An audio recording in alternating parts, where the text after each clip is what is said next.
Okay, thanks folks for joining us on another video from Veterans to Veterans Group, a video podcast. Kind of flubbed it on that one a little bit, Chuck. Family Through Service, a V2VG podcast, Yes. video podcast. Well, I'm behind the camera this time, so it's different. And you're vibing off of their vibes of being nervous. And I'm nervous now. So we're all nervous. So we're killing two birds with one stone here to do an interview with the magazine that we write for and for Stable Connections. So we have two people here from Stable Connections. If you want to just say your names and what your titles are. Actually, Karen, we'll start with you. What's your name and the name of this business here? So my name is Karen, and it is spelled differently. Okay. I am the founder and the CEO of Stable Connections. Yep. I started this back in 2009. I was the first person in the state of Vermont in New Hampshire to be certified in equine-assisted psychotherapy and learning. So I'm very fortunate that the land we are on was owned by my grandparents, then my dad, and then down to me. So that this land here is very healing. I don't know if you guys feel it, but it is. It's a very healing piece of property. Every time I come here. You know. Thank you. So fortunate to be able to do this program here on family land. Yeah. That's awesome. And you are? I'm Cathy Peters. I'm the program director and the mental health specialist here at the stables. Fantastic. And you just became full-time staff, correct, here? Yeah, I'm going into week 3 of being full-time here. But you were still doing it part-time while working with elementary schools of one of the local towns. So, so it's not your first rodeo, so to speak. No, I've been a licensed social worker since 2012, and working before that because it takes a few years to get licensed. So I've been working probably about. Perfect. There you go. She just told you. Yep. I've been working for probably 20 years with youth and families and adults in the mental health world. That's cool. So this business, what services do you provide here and to whom do you provide them typically? So we have a lot of different services that we provide here. Yeah. So we do what's called equine-assisted psychotherapy, which is more individual, one-on-one mental health counseling where Cathy and I work as a team. I am the equine specialist, certified equine specialist. So I'm in charge of the physical safety and horse behavior. So I keep everybody physically safe, horses and human alike. Mm-hmm. Cathy is the mental health person, so she keeps them emotionally safe. Yes. So that's one aspect. The other aspect is equine-assisted learning, which is doing more ground-based activities for groups, corporations, our veterans. We have a very program for veterans called Pathfinders, and that's an 8-week, 1 day a week workshop that we do for veterans. We also do, it's called SEL, Social and Emotional Learning. We are working with local schools doing that. So they come here for, again, 8 weeks, 1 day a week. We do therapeutic riding for people with disabilities. Mm-hmm. We also do regular riding sessions here. But I would say 80% of what we do is the equine-assisted psychotherapy and equine-assisted learning, where Cathy and I would be partnering up. Mm-hmm. Now, you said ground-based. What does that mean? So ground-based is all feet and hooves are on the ground. There's no horseback riding. Yeah. So when we say ground-based, and it's not horsemanship, people say, oh, you're teaching them horsemanship. No, it's not horsemanship either. Yeah. It's using horses as a therapeutic tool to help people work on whatever challenges they may be having. So whether that is a veteran with PTSD, significant trauma, traumatic brain injuries. So we're working on all of that. You guys have a lot of, or at least a few from sexual trauma. We do. Sexual abuse trauma, which is something Eric and I have been trying to dive into more on the military side. So that goes hand in hand with those significant traumas. Right, and it does. So it's using because horses are a prey animal, and we're considered predators, right? So horses will always keep themselves safe. So they can hear your heartbeat from 4 feet away. So Wow. if you're getting close to a horse and your heart rate is racing because either you're anxious or you're angry, that horse is going to say, you know what, that's not safe for me, and I'm going to move away. So they can teach us how to kind of calm ourselves down. And then during the horse behavior, I will see things that are not common for that horse or horses in general, and we base our questions on what we see the horse doing. So the therapy piece of it is not intimidating to people. Yes, Right. we take that stigma away, and it feels comfortable because, like, hey, we're around horses. I'm talking about horses, so they can open up, and we kind of, it's a way to circle around and come in a different angle to help people with, you know, any type of trauma or anxiety that they may be having. Do you find that people who might not believe otherwise have a connection with horses, or who never would have expected to have a connection with a horse, Yeah. find that they get or develop one over time? Yes. Yeah. Yes, absolutely. I think that people will come maybe not having any horse experience, which is great actually, that may be nervous, but once they've kind of been here, because we have horses of varying sizes. Sure, So yeah. we take it easy. We're not going to give you with the 1,200-pound horse. We may start you with a 400-pound mini, Yeah. just to build up your confidence to move into that area.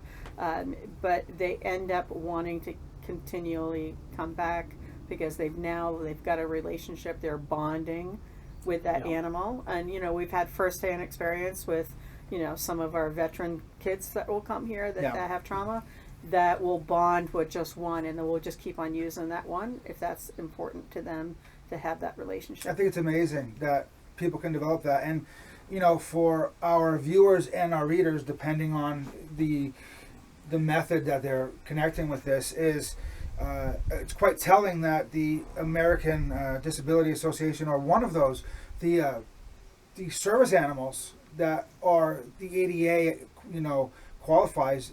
One of them is a pony, right? You can have dogs. Yep. Mini and horses a mini horse and or a dogs. pony. Yeah. So They're the only ones that are actually service animals, to be Right. not a support animal, but a service animal. So it's a little bit different, and this is what's interesting. And I was just saying this to somebody else earlier today, that, you know, dogs are considered predators too. Right. So their mindset is more like they want to be with you because we're the same, right? Sure. Humans and dogs. But for a pony or a horse to want to be with you, you definitely need to kind of change what's going on, because that you can't force that animal to be with you. yeah. Right. You know, because so- it's a It's a prey prey. animal, It's a you're prey saying. animal, right? Yeah. So they're always, you know, fearful of those things, and you Yeah. can't really train that out of a horse or a pony. Because instinctually, that's what this animal That's is. how they've kept Yeah. themselves safe forever. So, Yeah. from a mental health perspective, what have you seen as far as growth? Have you seen any accomplishments or any special stories that, in particular, stand out to you, the both of you?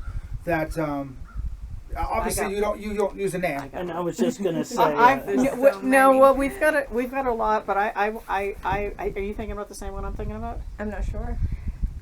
So horses that have been donated here. Every horse that's here has been donated except one. And in all the years that we've been here, I've probably had 15 horses, all donated. And one story in particular was with a veteran who had some significant anxiety and trauma. And our first activity that we have them do as a group is they'll go into the pasture and they choose one of their equine partners to try to put either the halter on or a lead rope on and bring back to the facilitators, which that's what Cathy and I are. Okay. And this one particular veteran chose, he was the only one in the group that wasn't able to get his horse. Oh. And it was very significant for him that he wasn't able to do it. And very upsetting because everybody else was able to do it and he wasn't able to do it. I bet it was upsetting. You know, it was upsetting because he tried, and this horse would let him get as close as I am to Chuck, but would not let him reach up and clip on. No. No way. No, Yeah. I'll stay with you. I will stand right here with you, but you're not going to, put that on me. So it was very, very important for him that he kept on coming back to bond with that one horse, and it took him a year. A year. A year. And For then that to eventually, happen. Yeah. And now they have a great They have relationship. a great relationship. But because the backstory between that horse was an abused horse and has significant trauma of his own and trauma based around men. So for this particular veteran, it was really, he had to change how he was in order to have that relationship with that horse and for that horse to trust him. So he was healing the horse while the horse was healing him in Correct. some ways. Right. Do we have to keep the horse's identity secret? Is this about Charlie? It is about Okay, Charlie, 'cause- Yeah. Charlie the horse. Charlie the horse. I'm Charlie working the my horse. way to that point, but I just haven't felt that strong connection because I've been coming here with. Well, we came here, one of the veteran groups, which was fantastic, even though I was voluntold to participate. That's what we do with It's a with Chuck. voluntold thing. But I've been bringing my youngest son here, and he's been doing very well, and he's got some great relationships with all three of the ponies now. One, it was just for one, but Cathy, can you tell us something that stands out to you as far as working here in comparison to like working at a more clinical type aspect? I think the biggest thing is that it doesn't feel like therapy so much for the person involved. So then their defenses go down really fast. Yeah. So whereas like in a more clinical setting, it may take longer to build rapport for people to start opening up. We get people to open it up within the first session, or you get to see some of their defenses go down differently immediately, because you're out there with the horses and then you're like, you kind of forget that it's a therapy session. Sure. And the other thing is that we're using the horses as a metaphor or as a mirror to what the person's experience is. So if someone's dealing with anxiety and the horse is acting anxious, we can say, how do you think that horse is feeling right now? And the person's talking about the horse's anxiety. And then that turns into their own anxiety, but it feels safer because they're not talking about themselves, they're talking about the horse. Yes. Or they create their own storyline, like we can look at the whole herd out there and say, what do you see? And they're like, oh, that's my mom out there, and that one's my dad, and this is my brother, and this is why. And so now they're telling their story through the horses. Yeah. Yeah. So it's easy. safer. Yeah, it's It's easy to safer. relate it back. Yeah.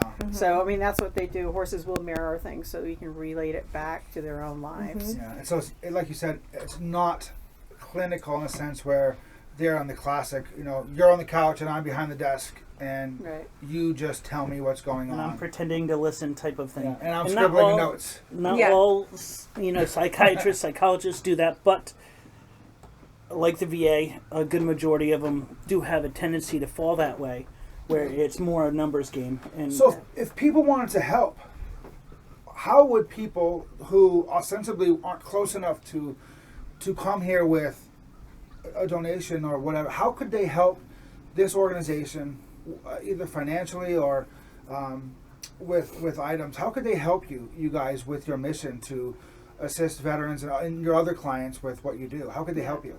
So, they can certainly go on our website, stableconnections.com. We do have a place there if people wanted to make a donation through PayPal. They certainly could do that in any dollar amount. They can send us a check, which would be helpful, or we always look for volunteers to come in. There's so much maintenance that's done is needed here that we could certainly use some people who want to do a volunteer day and come and help us with fixing the fence or fixing our Sure. trail or our path or our circle of life where we have a nice meditation area we want to create is where all our horses that are here will be buried, and it is a half circle that we need help, as you know, Yeah. creating that space. So we're open to anything or donations. We don't really take a lot of items unless they're horse-related items. and you guys are, so this organization We is are a 501c3. We are a 501c3. Good. That's So my next it would question. be Perfect. yeah. We've been a 501c3 since 2013. So any donations are tax deductible. You will get a letter from us. And the same for volunteer hours, correct? You can actually write off for junior high school students who need them. Yeah, on that correct, as well. correct. Because I know that a lot of schools want the kids to do some volunteer hours. So we'll certainly work with the schools to do that. We would love to have ROTC programs down here that's to great. do some Great. volunteer hours. If you guys know any, actually whoever know, the is Sergeant in charge Major of. Bruno. At the Whitefield, right? Yes. So if you know him, or if he's We can reach listening, out to him. Yeah. he does listen, and we do know him. so I would love to get the ROTC kids down here because this is definitely something that we could use their help, and it is, helping veterans Yeah. out there, as you know. What about Boy Scouts? Boy Cub Scouts, Absolutely. great. Anybody. Hey, anybody. We've got so much work that we need that we can't get done because Cathy and I, our expertise is really doing what we do and doing the healing, and we're big fans of nature is healing, right? Yeah. So Yeah. anything in nature is healing, period. And then you add the horses into it. I think that's twofold, right? So All right, Chuck. All right. Yeah. I have one question, and I want you guys to tell the story about one of the first times I came. But first, talking about the people who come here for therapy, and in my experience so far, working with you guys, with the veteran communities who you have worked with, how often do they go from being, for lack of a better term, a client, to volunteering and helping with the other duties? Because I've seen at least 3 or 4. yeah. So I don't know how often that happens for you guys. Well, we, like you said, we have 3 or 4 veterans that, I've been working with veterans since, 2013. But the ones that are still coming to help, they've been helping since 2017. Oh, Yeah. wow. Yeah. Jeez. So, which is great. And it's, they're not here all the time, but they're here to help whenever they can. Yeah. Which is wonderful. So, I mean, we're always looking for help, and we always ask them at the end of the workshop if you guys want to still be a mentor or you want to help volunteer or run a group to help do some stuff around here. We're Yeah. all about that. Yeah. And off camera, right before we were talking, you guys are trying to pair up with the vet center and do a second session for the year. But you're running into some very serious red tape within the VA system and a lot of that nonsense. So real quick, can you just kind of explain what you would need to do to get that help from them and where things are, and then we'll finish with the funny story that Eric and I got to witness our first time here. Yeah. So, so to work with the VA, there is a therapist there who's willing to be part of our team with her groups. She needs to be the therapist for their group and has gotten certified in the modality that Yeah. we are. So, but we need to have funds raised, which would be about $1,600 to run a group here. We need to be a vendor within the federal government in order for those funds to come from the VA to us, which has been a challenge since March, that they keep on telling us that we're really not located where we are. So it's, Great. believe me, we are here. So know it's where we are. been a constant battle with them Yeah. to get that to happen. So hopefully that will happen So soon. you guys have been fighting this one specific battle for about 4 to 5 months. Yeah, since March. Yeah. Wow. Yeah. Okay.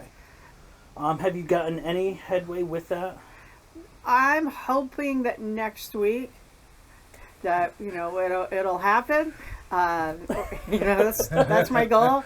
I've called them a few times and it's just frustrating. Right, calling their help desk hasn't been As helpful as you truly as helpful as I had hoped it would be. But it's just kind of like that squeaky wheel. I'll keep on. Be the squeaky wheel. Keep And on that's calling. what we Yeah. push for our organization, is to be that squeaky wheel. That's probably as well. why we Yeah. get along, right? I mean, Be you the know, squeaky wheel. Well, we met at an event where Right. we were both pushing, and you played clearly quite an impression on me because I brought my children here. I plan coming to the second session this Yeah. summer.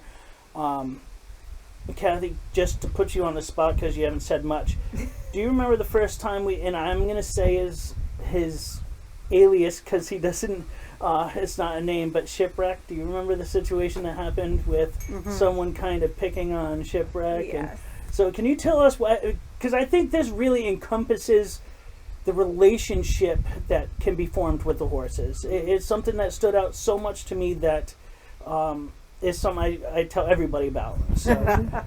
Okay, so there was a wasn't a situation really, but it was like we had a group that was spending some time just relaxing before the activity started, and they were up near the side of the arena, and the one person was kind of joking around with that individual, Shipwreck, and was just making a joke about what was the name of the book? The Shipwreck Goes to the Farm. Yeah, like he was talking about like creating a children's book called That's Shipwreck right. Goes to the Farm. And as soon as that individual said that, the horse that was right next to them nudged that person and knocked them over. They actually broke through the Is that arena. what, over there? Yeah. Oh, that's okay. Get back to me just now. And we all laughed about it because it was like, you know what, that horse was really sticking up for him in that moment. And it was Right. like, don't talk about my friend that Yeah. way. Well, I think what was leading up to it is that the group as a whole, they like They pick banter. on 'em, They yeah. banter. Yeah, You guys oh, yeah, all of banter, course, yeah. right? You know, so they're bantering back and forth, and I think every session was that Shipwreck was getting picked That's on. right. Everybody was, Shipwreck this, bantering, and he's such a good-natured guy that he was like, guy. laugh it off, whatever. Yeah. But I think that was the icing on the proverbial cake for that horse. Yeah. She's like, She's no, like, forget you guys done picking on my buddy, and I'm knocking And you over. it was Yeah. very uncharacteristic of the horse, correct? Yes, the horse does they not never do showed. that. Not that was super aggressive, but it was just something to let them know That- I'm here. yeah. And but Yeah. it was really funny because as soon as the individual fell through, they were like, "I'm okay." They started laughing. So obviously, to you guys, that safety is Right. a huge factor, but. It was something that really showed a true connection to even the individual who fell through the fence, found it funny, and it was like, okay, maybe I need to lay off a little bit. And Shipwreck and that horse weren't like the most close either. It's not like that was his horse that he normally hung out with. So it was a great thing for us to witness the first time we ever came here, Right. because I needed it because I was scared shitless trying to figure out how I'm going to do the exercise. But you guys have just been nothing short of miraculous with the people we've talked to from here, for me and my family. Cathy, I know you worked with my son at the elementary school. Karen, you've pretty much, unless you've really been crazy busy, have been there for everything we've needed. We've had great communication. So I'm really grateful you guys have been willing to do this with us. Yeah. Did you?